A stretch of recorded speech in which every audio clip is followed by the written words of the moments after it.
Well, hello, I'm Chris and this is my Tacoma front spoiler removal video. So the front bumper valance and license plate had fell off and I had to put a new one on there, and I just made a video if you want to check that out. It also shows taking the grill out if you want to see that for some reason. So when I was down there messing around, I noticed that there were some screws holding that lower spoiler on there. Let's go in and take it off and see if it gives the truck a more lifted look. So we're going to be using a 10mm socket and a 1/4" ratchet. So you just got to crawl into your truck like this and you'll start to see them. Let's just take them all off. Real easy to get off.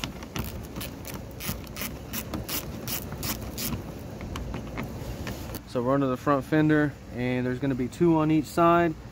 I don't know if you can see them. Let's get them off.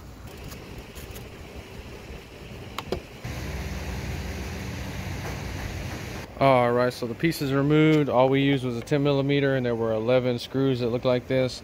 Very easy to come out. So in my opinion, that square tube right there just stands out way too much. You can see it from 10 feet, 15 feet, 20 feet away. So when you're 5 feet away from the truck, it actually does look better because you can't see that square tube.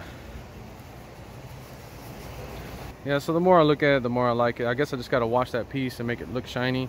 So after washing that square piece off, it totally transformed the look of the truck. I guess you could just spray it with some Armor All if it's faded, but now I like it. So I'm trying to get an angle where you can actually see that square bar showing, because that's the only thing that's going to bother you at first, but you do get used to it. My favorite thing it does to the truck is the side view. To me, the side looks so much better like that. So here's actually a good shot where the sun is hitting that lower square piece. So you can see what that really looks like before you take yours off. It's really not that bad after I washed it.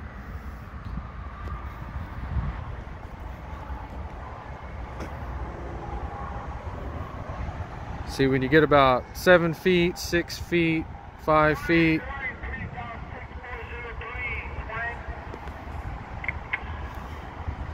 see about 3 feet, 4 feet, 5 feet, it starts showing again. So I hope I gave you a real good idea what that front spoiler removed is going to look like. If you enjoyed the video, please like and subscribe. Thanks for watching.